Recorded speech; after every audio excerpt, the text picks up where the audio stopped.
ሰላም ተወዳጆች እንዴት ናችሁ? የጌታ ጸጋና ሰላም ለሁላችሁ ይሁን። እኔ ወንድማችሁ ልዑል ነኝ። ዛሬ በዚህ ሰዓት አንድ ቃል ላካፍላችሁ ነው የመጣሁትኝ። እግዚአብሔር የተባረከ ይሁን።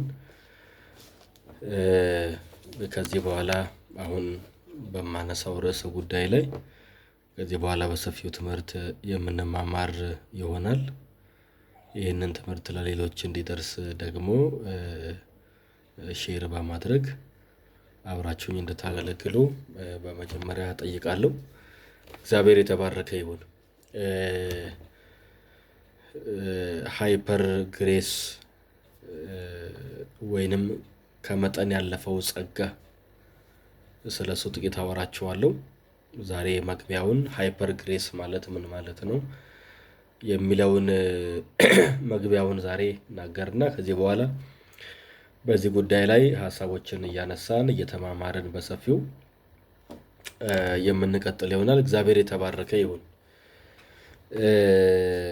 በሮሜ መጽሐፍ ምዕራፍ 5 ቁጥር 20 ላይ በደልም እንዲበዛ ሕግ ጭምር ገባ፣ ዳሩ ግን ኃጢአት በበዛበት ኃጢአት በሞት እንደነገሰ እንዲሁ ደግሞ ጸጋ ከጌታችን ከኢየሱስ ክርስቶስ የተነሳ በጽድቅ ምክንያት ለዘላለም ሕይወት ይነግስ ዘንድ ጸጋ ከመጠን ይልቅ በለጠ ይላል። እግዚአብሔር የተባረከ ይሁን። ኢየሱስ ያድናል። ጸጋ ከመጠን ይልቅ በለጠ። ጸጋ በለጠ። ሕይወት እንዲበዛ በጌታችን በኢየሱስ ክርስቶስ በኩል የተገለጠው የእግዚአብሔር ጽድቅ እንዲበዛ በክርስቶስ በኩል የመጣልን የእግዚአብሔር ጸጋ በእኛ ሕይወት ውስጥ እንዲበዛ ኢየሱስ ክርስቶስ ሲመጣ ዓለም በኃጢአት ሙላት ባለችበት ሰዓት ላይ ቢመጣም ኃጢአት በምድር በስቶ ባለበት ሰዓት ላይ ቢመጣም ከነበረው ኃጢአት በላይ እግዚአብሔር በክርስቶስ የገለጠው የእግዚአብሔር ጸጋ ወይንም የራሱ ጸጋ በለጠ ይልናል። ኢየሱስ ጌታ ነው። ስለዚህ ከኃጢአት በላይ የእግዚአብሔር ጸጋ በልጧል ነው የሚለን። ይቅርታ። ስለዚህ ከኃጢአት በላይ የእግዚአብሔር ጸጋ በዛ። ይህንን ክፍል ነው ቁጥር 21 ላይ ያለውን ለዘላለም ሕይወት ይነግስ ዘንድ ጸጋ ከመጠን ይልቅ በለጠ የሚለውን ቃል ጥንታዊው ቋንቋ ወይንም ደግሞ አዲስ ኪዳናችን መጽሐፍ በተጻፈበት ቋንቋ ጸጋ ከመጠን ይልቅ በለጠ የሚለውን ሃይፐር ፐርሲዮ የሚል ቃል ይጠቀማል። ሃይፐር ፐርሲዮ ማለት ከመጠን ያለፈ ጸጋ ወይ ደግሞ ከመጠን ያለፈ ማለት ነው። ከመጠን ያለፈ ወይ ደግሞ የበዛ የተትረፈረፈ የሚል ትርጉም እንዳለው የግሪኩ ዲክሽነሪ ወይንም ደግሞ መዝገበ ቃል ያብራራል። እነዚህ ሁለት ቃላቶች ሃይፐር ፐርሲዮ የሚለው የግሪኩ ቃል ከመጠን ያለፈ ወይም የበዛ ወይም የተትረፈረፈ የሚል ትርጉም ነው ያለው። ስለዚህ ሃይፐር ፐርሲዮ ወይንም የተትረፈረፈ ከመጠን ያለፈ የሚለውን ቃል ሐዋርያው ጳውሎስ እግዚአብሔር በክርስቶስ በኩል ለገለጠው ጸጋ ይጠቀመውና እግዚአብሔር በክርስቶስ የገለጠው ሃይፐር ፐርሲዮ ነው ይላል። ሃይፐር ነው፣ በጣም ከፍ ያለ ነው፣ በጣም ከመጠን ያለፈ ነው። እግዚአብሔር በክርስቶስ የሰጠን ጸጋ በጣም ሃይ የሆነ በጣም ከፍ ያለ ሃይፐር የሆነ መጠኑን ያለፈ ገደቡን ያለፈ ጸጋ ነው እግዚአብሔር በክርስቶስ የገለጠው። እግዚአብሔር በክርስቶስ የሰጠን ጸጋ፣ እግዚአብሔር በክርስቶስ ያበዛልን ጸጋ፣ እግዚአብሔር በክርስቶስ በኩል ወደኛ የላከው የምህረት መንገድ፣ የመዳን መንገድ፣ የይቅርታ መንገድ የበዛ ነው፣ ሃይፐር የሆነ ነው። በኃጢአታችን መጠን በኃጢአታችን ልክ አይደለም ጌታ ኢየሱስ ክርስቶስ ወደዚህ የመጣው እና በምን ልክ ነው? በእግዚአብሔር መጠን ልክ ነው ጸጋ። የተገለጠው ጸጋ በሰው ኃጢአት መጠን ሳይሆን በእግዚአብሔር የጽድቅ ችሎታ፣ በእግዚአብሔር የጽድቅ ማንነት፣ በእግዚአብሔር ማንነት፣ በራሱ ማንነት ልክ ነው እግዚአብሔር ጸጋን የገለጠው። በራሱ ማንነት ልክ ነው እግዚአብሔር ምሕረትን ወደኛ የላከው። ምክንያቱም በሌላ ስፍራ መጽሐፍ ቅዱስ እግዚአብሔር በምሕረቱ ባለጠጋ ስለሆነ ነው የሚለን። ስለዚህ የዳነው ለምንድን ነው ይላል? እግዚአብሔር በምሕረቱ ባለጠጋ ስለሆነ ከወደደን ከትልቅ ፍቅሩ የተነሳ በበደላችን ሙታን እንኳ በሆነን ጊዜ ከክርስቶስ ጋር ሕይወትን ሰጠን በማለት ይናገራል። ኤፌሶን ምዕራፍ 2 ቁጥር 4 ጀምሮ። ስለዚህ እግዚአብሔር በምሕረቱ ባለጠጋ ስለሆነ ነው። ስለዚህ እግዚአብሔር እጅግ ባለጠጋ ነው። እግዚአብሔር የተትረፈረፈ ጸጋ አለው። እግዚአብሔር የበዛ ጸጋ አለው። እግዚአብሔር የሰውን መጠን ያለፈ ጸጋ አለው። እግዚአብሔር የሰውን ነውር ያለፈ ጸጋ አለው። እግዚአብሔር የሰውን በደል ያለፈ ጸጋ አለው። ኢየሱስ ያድናል። ስለዚህ እግዚአብሔር በክርስቶስ የገለጠልን፣ እግዚአብሔር በክርስቶስ የሰጠን ጸጋ ከኃጢአታችን የበለጠ ነው ይለናል። እነዚህ ሁለት ቃላቶች ሐዋርያው ጳውሎስ ሃይፐር የሚለውን ቃል በመልእክቶቹ ወይ ደግሞ አጠቃላይ በመጽሐፍ ቅዱስ ውስጥ ሁለት ቦታ ተጠቅሶ እናገኛለን። ሃይፐር የሚለውን አንዱ እዚህ ሮሜ ምዕራፍ 5 ቁጥር 21 ላይ ያነበብነው ነው። ሁለተኛው ደግሞ ሁለተኛ ቆሮንቶስ ምዕራፍ 7 ቁጥር 4 ላይ ስለ እናንተ እምነቴ ታላቅ ነው፣ በእናንተ ምክንያት ትምክህቴ ታላቅ ነው፣ መጽናናት ሞልቶብኛል፣ በመከራችን ሁሉ ደስታዬ ከመጠን ይልቅ ይበዛል። ደስታዬ ከመጠን ይልቅ ይበዛል እና በእናንተ ጉዳይ ላይ ያለኝ ደስታ መጠኑን ያለፈ ነው ይላል። እዚህ ሃይፐር ይሄንን ከመጠን ያለፈ ነው የሚለውን ከመጠን ይልቅ የተባለውን ቃል በግሪኩ እዚህም ቦታ ላይ ሃይፐር ነው በማለት ተቀምጧል። ሃይፐር ፐርሲው የሚለውን ቃል በዚህም ይጠቀማል። ስለዚህ ሃይፐር የሚለው ቃል መጠንን ያለፈ ነገር ለመግለጥ ጥቅም ላይ ውሏል ማለት ነው በመጽሐፍ ቅዱሳችን። ስለዚህ በዚህ ርዕስ ጉዳይ ብዙ የተዛቡ አመለካከቶች ስላሉ ከዛ ጋር የሚገናኝ አይደለም። ነገር ግን የእግዚአብሔር ቃል መጠንን ያለፈና ገደቡን ያለፈ ከልኩ በላይ የሆነን ነገር ለማስረዳት፣ ለማስተማር፣ ለመግለጥ ጥቅም ላይ የዋለ ቃል ነው። ስለዚህ እግዚአብሔር በክርስቶስ የገለጠውን የተትረፈረፈ ጸጋ ለመግለጥ መንፈስ ቅዱስ ጳውሎስ አይደለም የተናገረው። መንፈስ ቅዱስ በጳውሎስ በኩል ምን ብሎ ጠራው? ጸጋን መንፈስ ቅዱስ በጳውሎስ በኩል ጸጋን ምን ብሎ ጸጋው? ሃይፐር ፐርሲው ብሎ ጠራ። መጠኑን ያለፈ፣ ልኩን ያለፈ፣ ገደቡን ያለፈ ጸጋ ብሎ ጠራ። ኢየሱስ ጌታ ነው። እነዚህ ሁለት ጥምር ቃላቶች ሃይፐር እና ፐርሲው የሚለው ቃል ጥቅም ላይ የዋለው ሃይፐር ማለት ከመጠን በላይ ማለት ነው። ፐርሲው ማለት ደግሞ ብዙ የሚለውን ቃል ይጠቅሳል። ስለዚህ ስናገናኘው ሁለቱን አንድ ላይ ከመጠን በላይ በዛ ማለታችን፣ ከመጠን በላይ ብዙ ነው ማለታችን። ኢየሱስ ጌታ ነው። ከመጠን በላይ በዛ ምን? እነዚህን ቁጥሮች ዛሬ የዚህን የቃሉን ትርጉም ይዤ ልምጣ ብዬ ነው። በዚህ ጉዳይ ላይ ተከታታይ ትምህርቶችን አብረን እንወስዳለን፣ አብረን እንማማራለን። እግዚአብሔር የተባረከ ይሁን።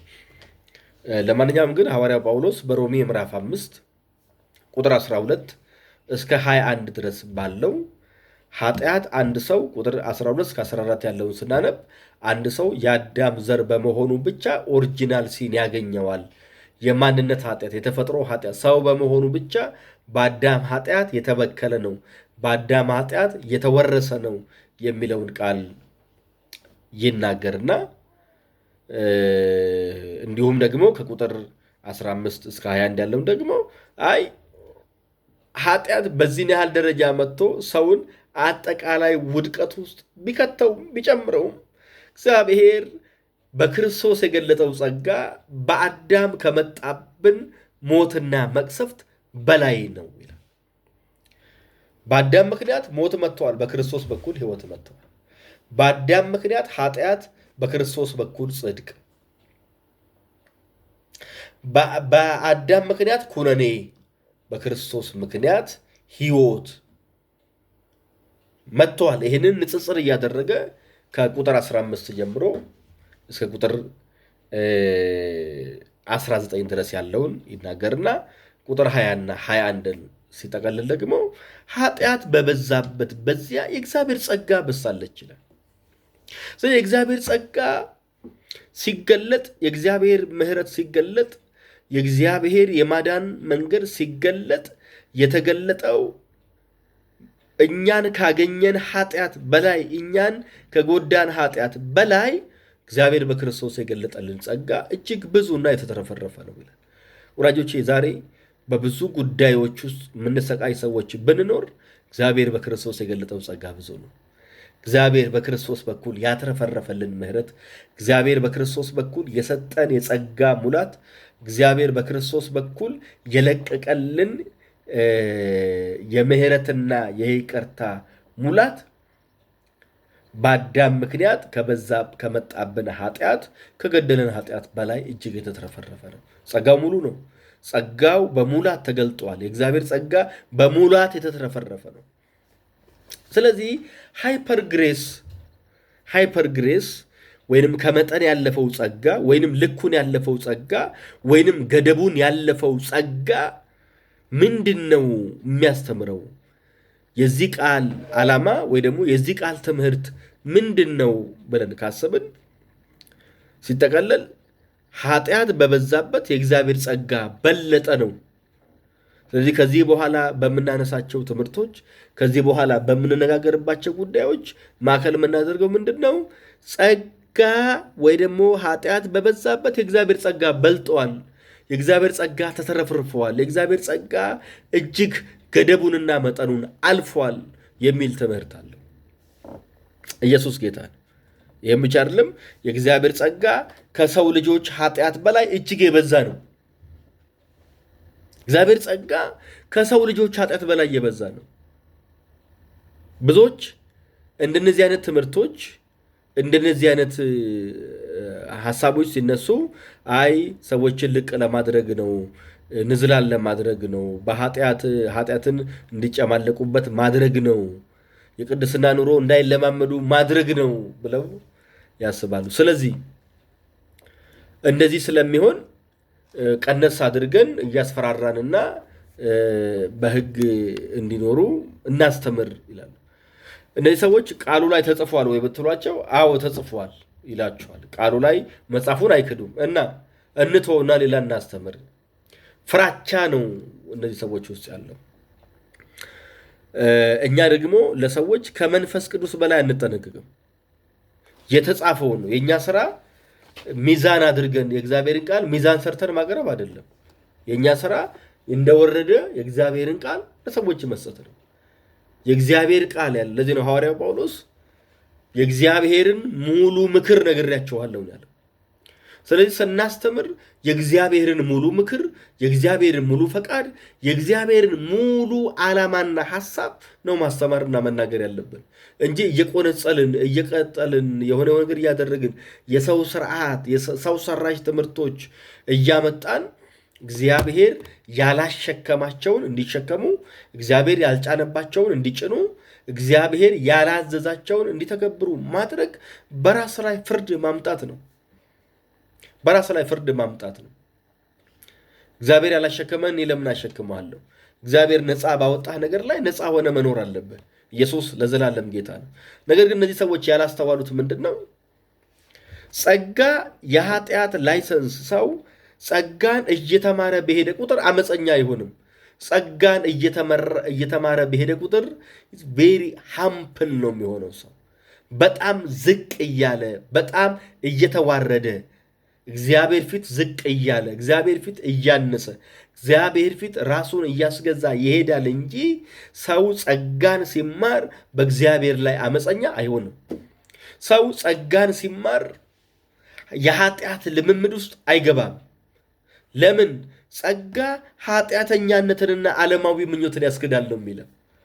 ስለዚህ እግዚአብሔር ጸጋ ኃጢአትን የሚያበረታታና ለኃጢአት ጉልበት የሚሰጥ ሳይሆን የኃጢአትን ፈቃድና አቅም ከሰው ልብ ውስጥ አውጥቶ የሚጥል ነው።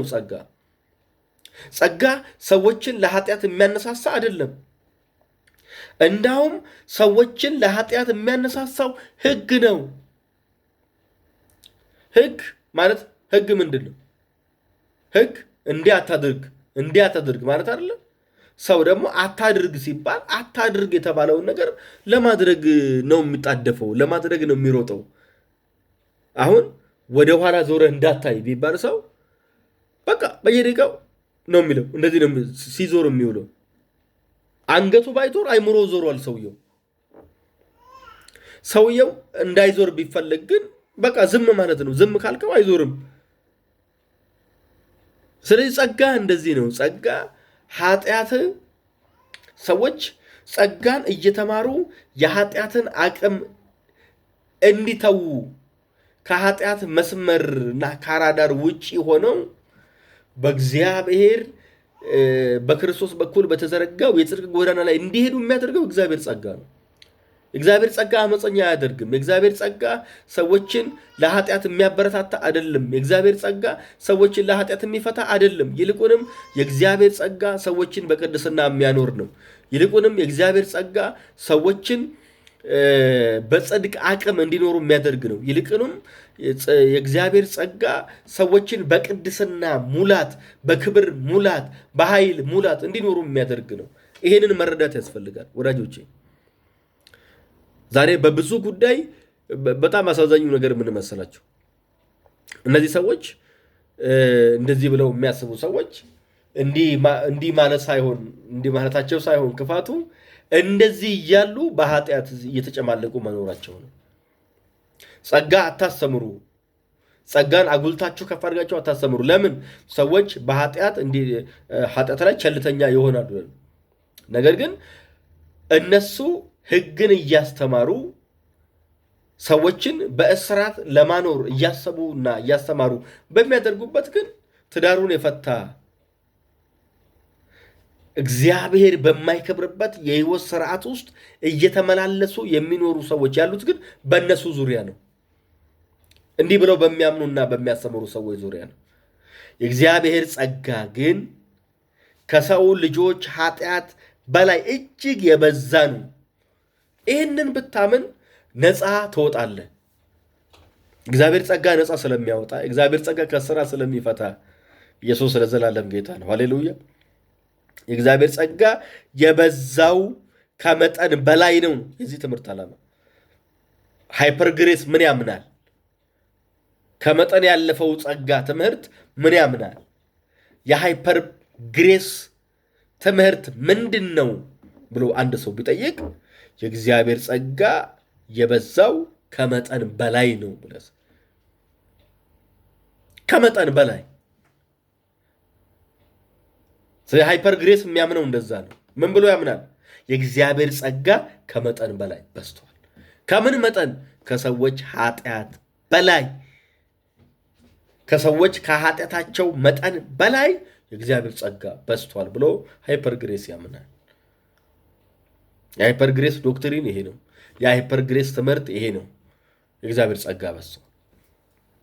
ይሄንን በአንዳንድ ትርጉሞች ላነበው። ይሄንን ቁጥር 21 ላይ ያለው ሮሜ ምዕራፍ 5 ቁጥር 21 ላይ ያለውን ላነበው በሌላ ትርጉም። ይሄ አዲሱ መደበኛ ትርጉም ነው። በዚህ ትርጉም ምን ይላል? ሕግ በመምጣቱ ይላል ቁጥር 20 ላይ ሕግ በመምጣቱ መተላለፍ በዛ። ሕግ ሲመጣ ምንድን ነው የበዛ? መተላለፍ ነው የበዛ። አሁንም ሕግ በተሰበከበት ሁሉ መተላለፍ ይበዛል ወዳጆች። ሕግ ሲሰበክ፣ ሕግ ሲወራ፣ ሕግ ሲነገር ወንጀለኛ ይበዛል፣ ኃጢአተኛ ይበዛል፣ መተላለፍ ይበዛል። ለምን? የሕግ ዓላማ ኃጢአትን በሰው ልብ ውስጥ ኃጢአትን ማስታወስ ነው እንጂ ኃጢአትን እንዳይሰሩ ማድረግ አይደለም። ይህ ሰው ሕግን እየሰማ በሄደ ቁጥር ኃጢአትን እያስታወሰ ኃጢአትን በውስጡ እያሰላሰለ ነው የሚመጣው። ስለዚህ መጽሐፍ ቅዱስ ምን ይለናል? ሕግ በመምጣቱ መተላለፍ በዛ። ኃጢአት መጀመሪያም በዓለም ላይ ነበረ። ነገር ግን ኃጢአት በሰዎች ውስጥ መብዛት እና በጣም በብዙ ሆኖ መብቀል የጀመረው ሕግ ሲመጣ ነው። አትስረቅ፣ አታመንዝር፣ አትግደል የሚሉት ሕጎች ሲመጡ ሰው ሞር ኃጢአተኛ ሆነ። ሰው በይበልጥ ወደ ጥፋት መጣ። ሰው በይበልጥ ወንጀለኛ መሆን ጀመረ። በይበልጥ ኃጢአተኛ መሆን ጀመረ። ለምን? ሕጉ ለምሳሌ ዘጸአት 19 ላይ ሕጉ ሲሰጥ 10ሩ ትእዛዛት በታቦቱ ላይ ተቀርጸው ሲሰጡ ሕጉ ወደፊት ብቻ ሳይሆን ወደ ኋላም የሚጠቁም ነው። ለምን? አትግደል፣ አትስረቅ፣ አታመንዝር፣ ሰንበትን አክብር፣ እናትና አባትን አትብር፣ አትዋሽ እያለ በታቦቱ ላይ የተዘረዘረው ሕግ አንድ እስራኤላዊ ቆሞ ሲሰማ፣ አንድ አይሁዳዊ ቆሞ ሲሰማ ከዚህ በኋላ እንዴት መኖር እንዳለበት ብቻ ሳይሆን የሚያስበው እስካሁን ድረስ እንዴት እንደመጣም ይረዳል። እስካሁን ድረስ ሰው ሲገድል የመጣ ሰው፣ ሲያመነዝር የመጣ ሰው፣ ሲዋሽ የመጣ ሰው፣ ሲቀጥፍ የመጣ ሰው እነዚህ ነገር ማድረግ ኃጢአት ነው ተብሎ ሲነገረው እስካሁን ድረስ በምን አይነት የህይወት ጨለማና አዘግት ውስጥ እንደነበረ ይረዳል። ስለዚህ ሕግ ወደ ኋላም የኋላውን ያስታውሳል፣ ወደፊት ያስጠነቅቃል። ጸጋስ የኋላ ታሪክ የለም። ጸጋ ግን የኋላን አያስታውስም፣ ለነገ አቅም ይሰጣል። እግዚአብሔር ጸጋ የኋላ ታሪክን እየነገረ የኋላ ታሪክን እያስታወሰ አይምሮህን አያላሽቀውም። ጸጋ ሲመጣ፣ ጸጋ ሲለቀቅ ለነገ አቅም፣ ለትላንትና ስርየት ታገኛለህ። የትላንትናው ማንነት፣ የትላንትና ነውር፣ የትላንት የጨለማ ህይወት፣ የትላንት የክፋት ህይወት፣ የትላንት እግዚአብሔር የማይከብርበት ህይወት እሱ ይዘጋና ዕብራውያን 10 ላይ ቁጥር 18 ጀምሮ እንደጻፈው ኃጢአታቸውንና አመፃቸውን ደግሜ አላስብም ተብሎ እንደተነገረ ኃጢአትና አመፃ የማይታሰብበት ዓለም ውስጥ ስለምትገባ የትላንትናው ይቅር ይባልና ለነገው ደግሞ አቅምና ጉልበት እያገኘ የሚሄድበት ነው የጸጋ ህይወት። የጸጋ ህይወት የመውደቅ ህይወት አይደለም። የጸጋ ህይወት የመክሰር ህይወት አይደለም። ኢየሱስ ያድናል። ስለዚህ ምን ይላል መጽሐፍ? ሕግ በመምጣቱ መተላለፍ በዛ፣ ነገር ግን ኃጢአት በበዛበት ጸጋ አብልጦ የተትረፈረፈ ሆነ ይላል። ኢየሱስ ያድናል። ሕግ ሲመጣ ኃጢአት በዛ፣ ጸጋ ሲመጣስ ይሁላችሁ፣ ሕግ ሲመጣ መተላለፍ በዛ። ኃጢአት በበዛበት ግን ጸጋ የተትረፈረፈ ሆነ። ጸጋው ተትረፍርፎ መጣ። ጸጋ መጠኑን ያለፈ ሆኖ መጣ። ጸጋ ልኩን ያለፈ ሆኖ መጣ። ጸጋ ገደቡን ያለፈ ሆኖ መጣ። የእግዚአብሔር ጸጋ ከሰዎች ኃጢአት አቅም በላይ ሆኗል። የእግዚአብሔር ጸጋ ከሰዎች ክፋት በላይ ሆኗል። ዛሬ በዓለማችን ላይ ትላልቅ ሪቫይቫል የሚነሳባቸው አገሮች በትልቅ ነውርና ኃጢአት ውስጥ ባሉ የዓለማችን ክፍሎች የሚገርም ሪቫይቫል፣ የሚገርም የወንጌል እንቅስቃሴ ይነሳል። ለምን? እግዚአብሔር ኃጢአታቸውን ወዶ ነው የተከታተለ ሪቫይቫል የሚያስነሳው አይደለም። እግዚአብሔር ይብላችሁ፣ ኃጢአት የእግዚአብሔርን ጸጋ አያስቆምም። ጸጋ ግን ኃጢአትን ያስቆማል። ኢየሱስ ያድናል። ጸጋ ኃጢአትን ያቆማል። ጸጋ ኃጢአትን ይገድባል። ኃጢአት ግን ጸጋን መቋቋምና መገዳደር አይችልም። በቃ እሳት ያየ ላስቲክ ማለት ነው። ስለዚህ ምንጊዜም የእግዚአብሔር ጸጋ እየጨመረ፣ የእግዚአብሔር ጸጋ እየበዛ፣ የእግዚአብሔር ጸጋ እየተትረፈረፈ ይሄዳል። ዛሬም በእያንዳንዳችን ህይወት ውስጥ፣ ዛሬም በልዩ ልዩ የኃጢአት ማንነት ውስጥ የሚኖር ሰው ካለ ወዳጄ የምስራች እየነገርኩ ነው። የእግዚአብሔር ጸጋ ተትረፍርፈዋል። ወደ ተትረፈረፈው ጸጋ ቀናበል። ወደ በዛው የእግዚአብሔር ጸጋ ቀናበል። የእግዚአብሔር ጸጋ ወድቀህ ከሆነ በመውደቅህ ሳታለቅስ፣ በመውደቅህ ሳታዝን፣ ዛሬም በአንተ ህይወት ውስጥ የተትረፈረፈውን ጸጋ ቀና ብለህ እንድትመለከት፣ የተሰቀለውን እንድታይ ጋብዛለሁ።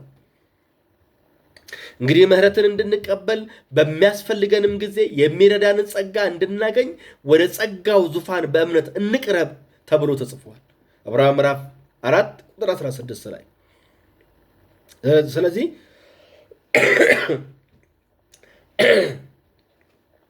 ይቅርታ።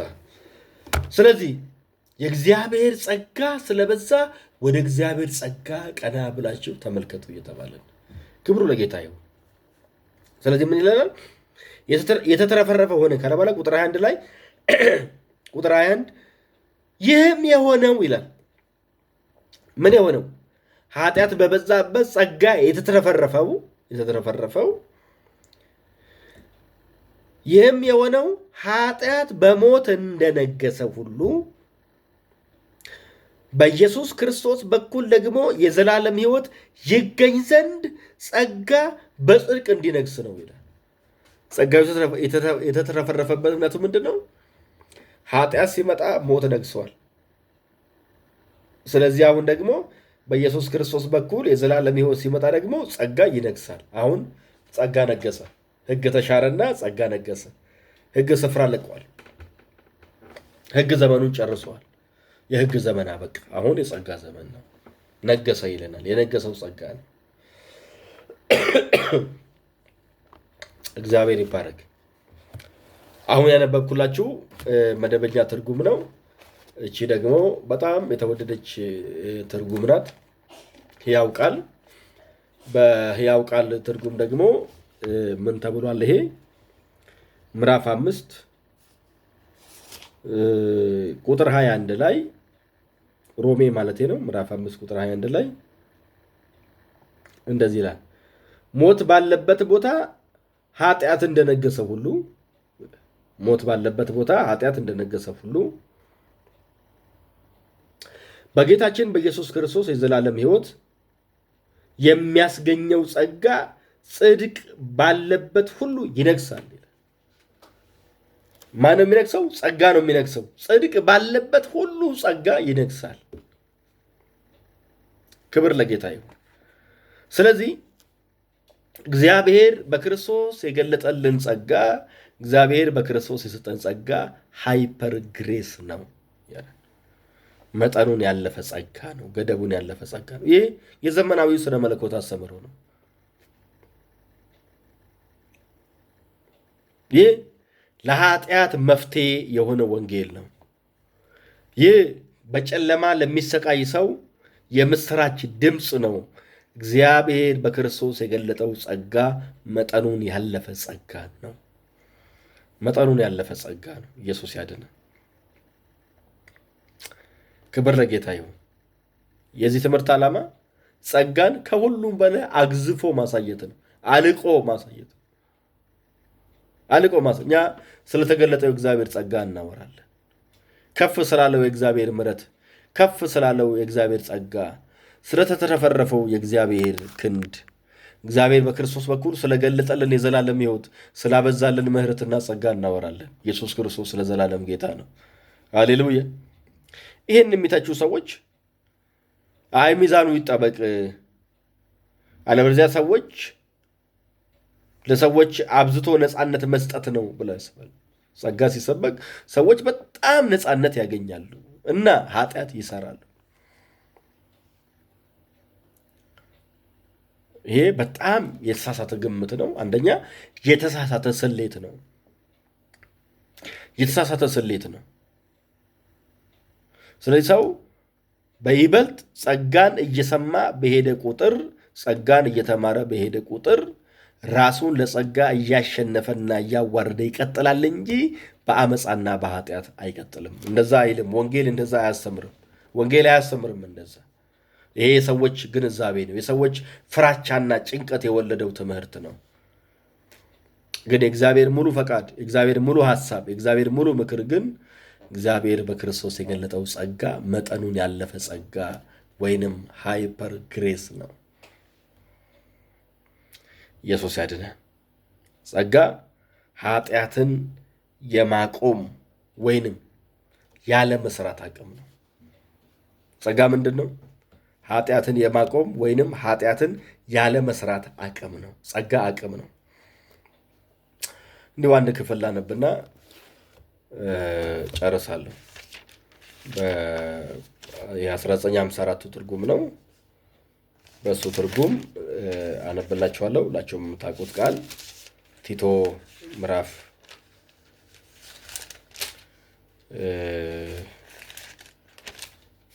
ቲቶ ምዕራፍ 3 ይቅርታ ምዕራፍ 2 ቁጥር 11 ሰዎችን ሁሉ የሚያድን የእግዚአብሔር ጸጋ ተገልጧልና። የተገለጠው እነማንን የሚያድን ነው?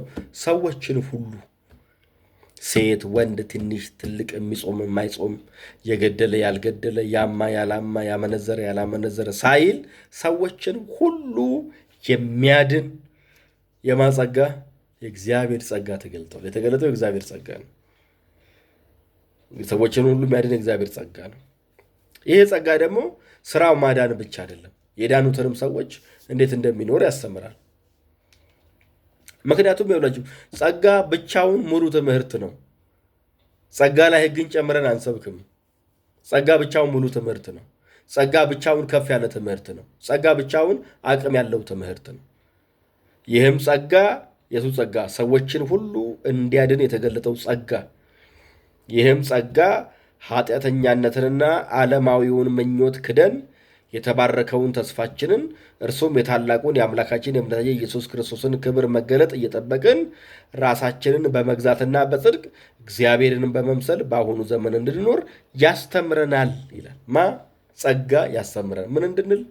ኃጢአተኛነትና ዓለማዊ ምኞትን ክደን እግዚአብሔርን እየመሰልን በጽድቅ እየኖርን የተባረከውን ተስፋ ክርስቶስን እየጠበቅን መኖር እንድንችል ጸጋ ያስተምረናል። የጸጋ ትምህርት ይሄ ነው። የጸጋ ሐሳብ ይሄ ነው። ክብር ለኢየሱስ ይሁን።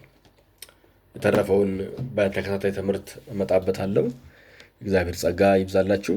ይህንን የምትመለከቱ ደግሞ ሁላችሁም ዩቱቤን ላይክ፣ ሼር በማድረግ ትምህርቶች ሲለቀቁ እንዲደርሷችሁ ሌሎችም እንዲደርስ በማድረግ አብራችሁ እንድታገለግሉ በጌታ ስም ጠይቃለሁ። የጌታ ጸጋና ሰላም ለሁላችሁ ይሁን። ጥያቄና አስተያየት ቢኖራችሁ ባዮ ላይ ባለው የስልክ አድራሻ እየደወላችሁ ጥያቄና ሀሳባችሁ መሰርዘር ትችላላችሁ። ጸጋ ይብዛላችሁ። በክርስቶስ ተባርካችኋል። ጸጋ ይብዛላችሁ። ሻሎም